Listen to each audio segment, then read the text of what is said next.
Hello and welcome to the Paul Green Comedy PaulCast for August 11th, 2024. This is episode 253. Stand-up comedian, actor, and improviser Paul Green coming to you, sharing my journey as a dreamer and a performer. So, my gosh, it has been quite a few couple of days. So, this is your first time joining the podcast, I have teamed up with a fellow comedian by the name of Josh Novi, and we have been developing a live show and podcast called the Midlife Crisis Comedy Show and Podcast. And we had a big weekend. We had 3 shows in a row. We had a show Thursday, Friday, and Saturday night, all in 3 different venues. 3 nights, 3 shows, 3 different venues. And 2 of those venues were down in the Tucson area. So it has been a lot of travel, a lot of show. And overall, everything went very well. I will say the show last night was probably the least fun show, probably of all the shows we've done. It was just a little rough. It was a little rough. I will say that candidly, and for a number of potential reasons. At the end of the day, you're never actually 100% sure why a show doesn't go well. You just kind of do your best to get an analysis. But so the venue that we performed at last night, it's such a unique circumstance and venue.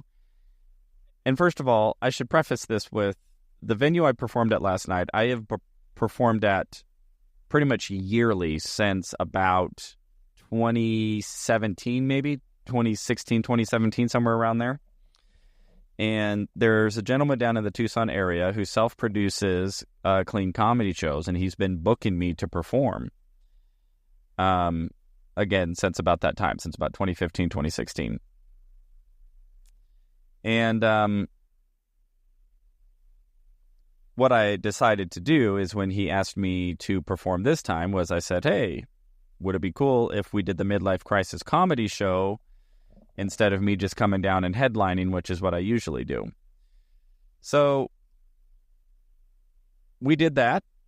So me and Josh went down there to do the Midlife Crisis Comedy Show at this venue in a suburb of Tucson. And so a couple of challenges. Challenge number 1 is it is a really large theater. It seats about 600. And it's a very beautiful facility. It's a beautiful performing arts center. Beautiful stage. It's newer. They have newer, equipment and lighting and microphones and sound systems. So it feels like this should be a great venue to perform at. However, every year this venue has always been a challenge, and I keep on thinking that I can make it better. And, man, it just is always a struggle to put on a good show at this venue. One of the main things that I think is a challenge is, first of all, out of those 600 seats, we maybe sell 100 or so. Or 100 people come out, which means like the lower part of the venue, the orchestra seating, there's maybe about 200 seats there. So that portion is about half full, and the people, they never sit together, right? They kind of sit scattered out. People will sit in like the furthest row possible, and then like somebody will like sit on the far left or whatever. And so it's always a real scattered energy, and I have tried everything that I know how to do over the years to try to get people to sit in the front in the center and to fill back. I remember one year I actually bought gaffer's tape, and I taped off every I taped off like the back 3 or 4 rows, and then I taped in every seat from the end into like 10 seats into the middle, because each row has like, I don't know, maybe let's just say 40 seats to keep the math simple, right? So I taped off like 10 seats in on the left and then 10 seats in on the right, so that people would have to sit in like the front 5 rows and then like the middle 20 seats in those rows. Like I had to do that much work to try to get people centered and focused. And even then, of course, people didn't do it. People just lifted the tape up and sat where they wanted. So that's just the reality, is that anytime you have a very large venue, and it's like a ratio, it's a relative thing. So the number of people relative to the size, it can be an issue. Like 100 people, like we had 100 people Thursday night at JP's Comedy Club, but 100 people at JP's is busting at the seams. And the energy with 100 people at JP's is off the charts. Like the audience Thursday night, and I think we had probably about 100 people Thursday night. Their energy was unbelievable because they're all in a venue that seats 100 people. And, the venue has low ceilings and, and it's an intimate comedy club. Take those same 100 people, scatter them amongst 200 seats with another 400 seats in the mezzanine behind them with gigantic 60 feet, roof. I don't know how high that roof is. It just feels different. It sounds different. It's a different energy. And so that's working against us, even though the facility is phenomenal. Now, if we could get 600 people in there, and trust me, we tried everything we could do to sell that thing out. And we spent thousands of dollars on marketing and advertising to try to sell it out, and it just didn't happen. So it just made the energy a little difficult to get focused, to get the audience focused.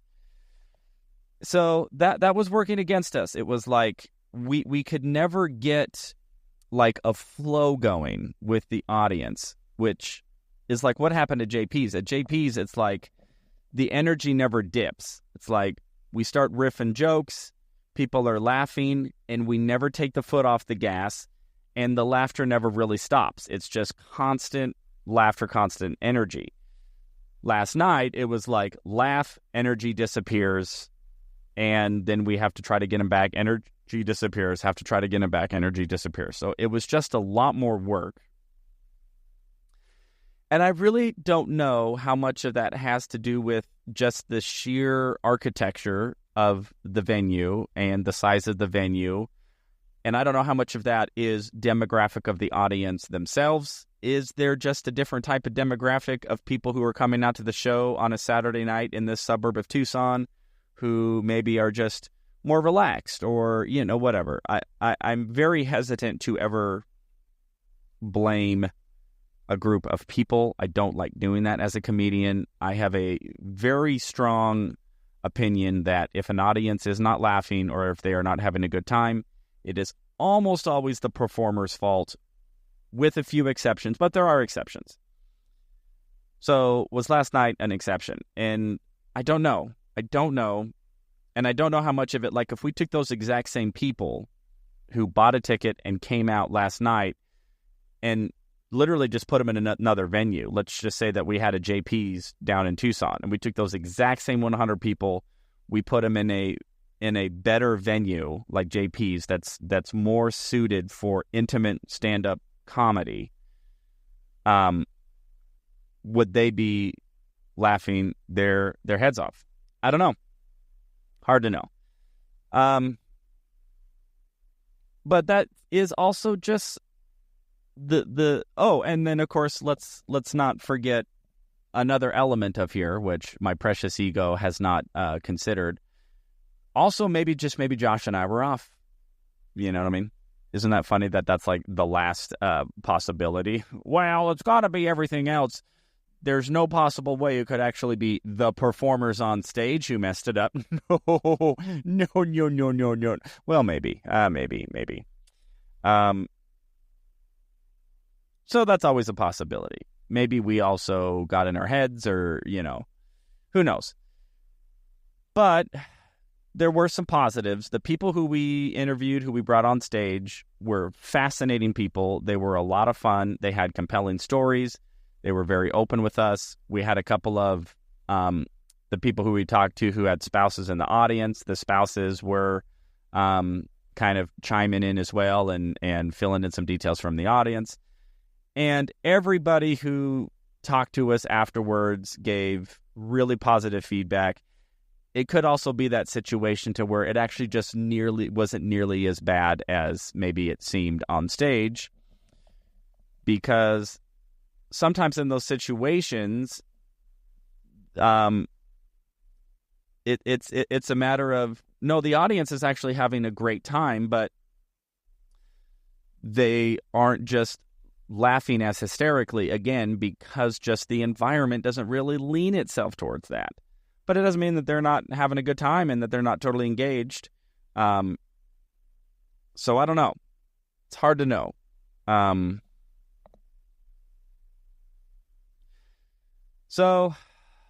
that was the show. That was the end of the 3-show run. So overall, everything is trending in the right direction. We're really excited about the direction of the show. And we are now in the process of booking the show out of state. So we already have our first out-of-state booking. We have a booking in Iowa, I think, sometime. I don't remember when. So that's exciting to start to see, can we be successful with this show going in fresh to new venues, new towns to us. I mean, new towns to the 2-person show. Because up until now, every show that we've done, we've sort of piggybacked on somebody else's work or somebody else's venue. It's like JP's has already been around for several years. They've already established themselves. They already have a regular following. They've established themselves, right? And I had been performing there before anyway, right? And so putting the show there, it's like we're piggybacking on something that's established already. The show's down in Tucson. It's the same thing. That is a monthly clean comedy show that this producer down in Tucson produces every month. And we sort of piggybacked on his marketing and on his audience and what he's established. So going out of state to these other venues, like, we're really going to be going in cold. We're just going to be renting theaters, and it's not like these theaters have like an established comedy show that we are sort of hijacking. So that is going to be really fascinating to see if we are able to take this show concept, go into a town cold without piggybacking on somebody else's work, on somebody else's efforts, somebody else's established show or whatever, and just say, hey, this is the show we're doing, and start advertising and put tickets out there and see if people will buy and come out. So it's really exciting and really much looking forward to see how that pans out. So with that, let's change gears here towards the second part of the Paul Green Comedy Podcast of late, where I am analyzing one of the 48 Laws of Power, and doing so with a bit of criticism. I have not been a fan of the book, not necessarily for anything that has to do with how well the book is put together or even the logic in the book. But really, my criticism is I find that these laws of power really seem to lean themselves towards a life of villainy. And it was a little shocking, because that is not when I went into the book, I had a very different expectation. I thought it was more of a self-help book, and it kind of is, but it's like a how to become a evil dictator, or an evil, powerful businessman or whatever. And for that purpose, I really have not resonated with most of the laws that the book espouses. And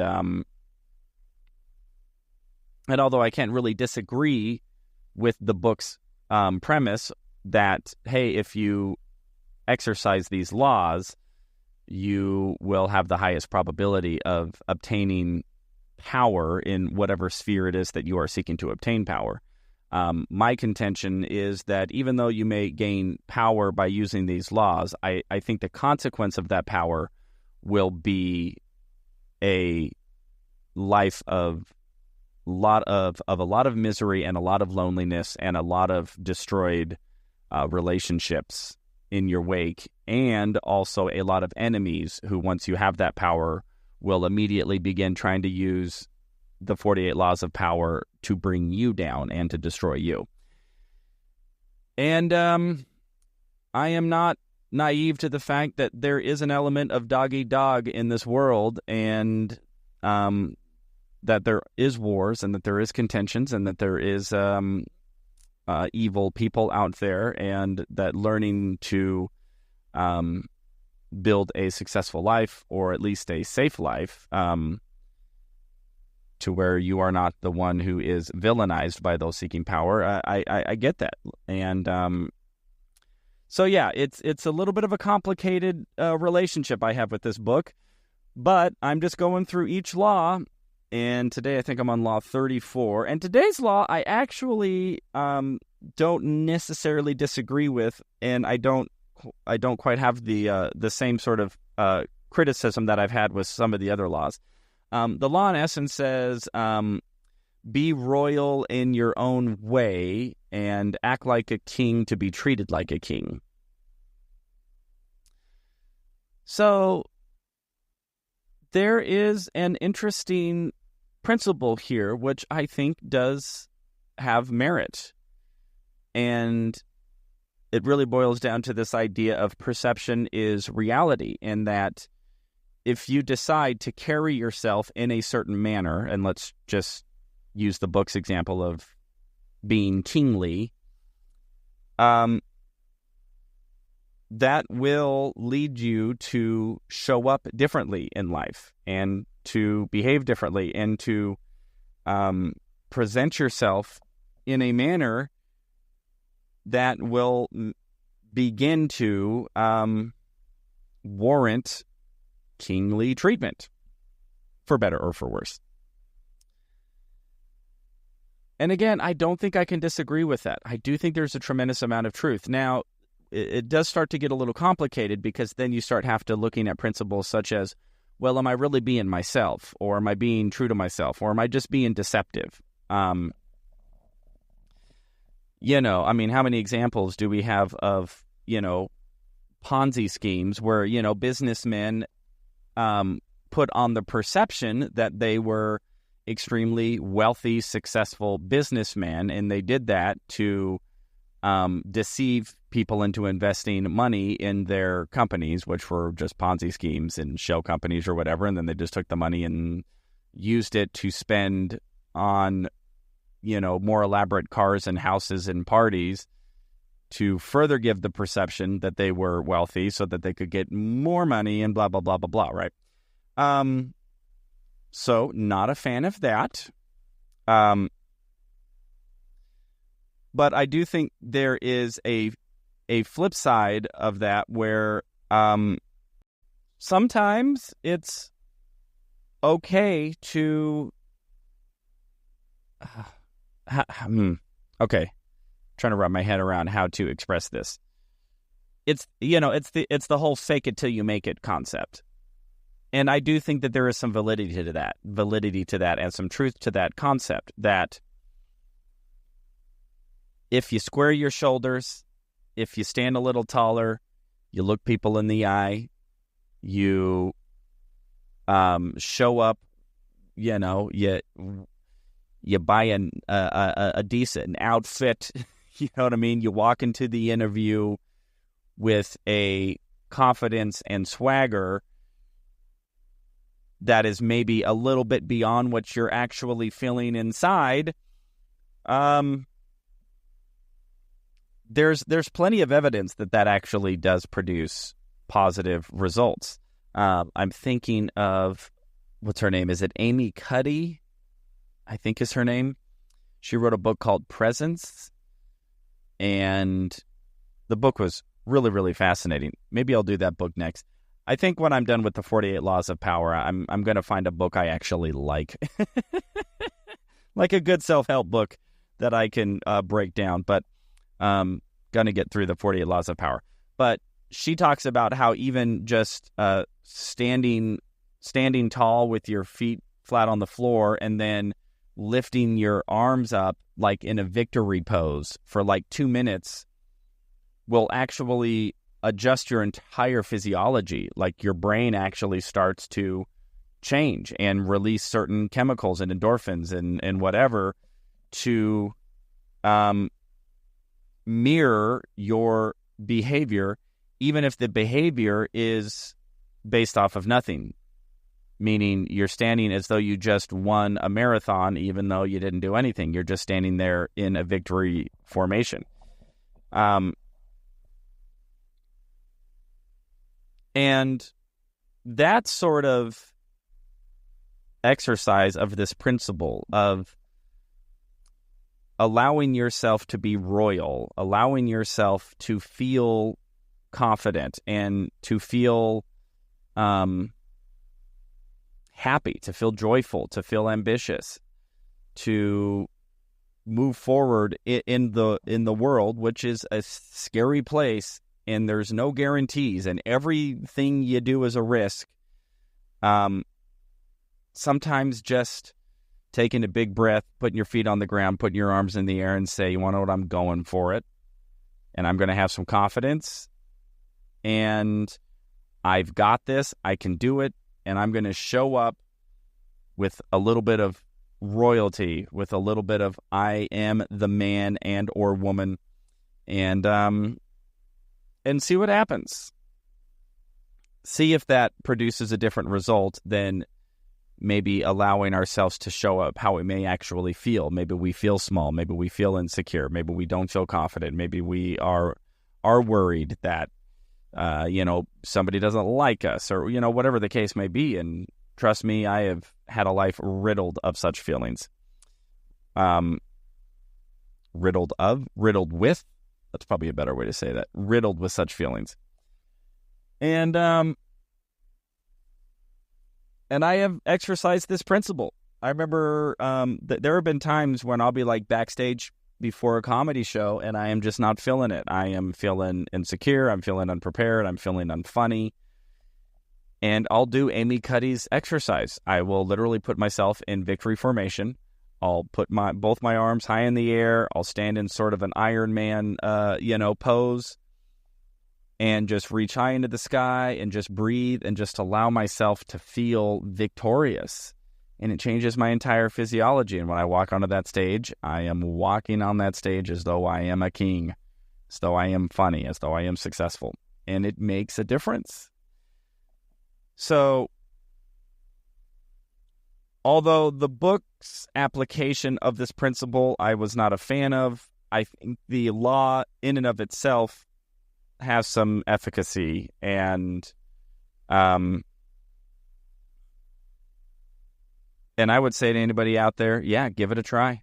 If you got a big interview coming up, you got you got an entrepreneurial pursuit coming up, you got a presentation, you got a date coming up, anything that maybe you're a little apprehensive about, a little nervous, a little insecure, I am not opposed to allowing yourself to act like a king in your own way and see if maybe putting that behavior out into the world and that energy out into the world doesn't actually allow other people to change how they perceive you and to actually treat you like the king that you are behaving like. And in that regard, I say go for it. If your intentions are nefarious and are to deceive people into giving you millions of dollars so you can steal it from them, not a fan of that application. All right, everybody. That is all for today. I hope your dreams are going well. You're out there pursuing life with ambition, finding joy and fulfillment in the journey. I love you all so much. This has been episode 253, August 10th, 2024 of the Paul Green Comedy PaulCast. I love you all so much, and I will talk to you tomorrow.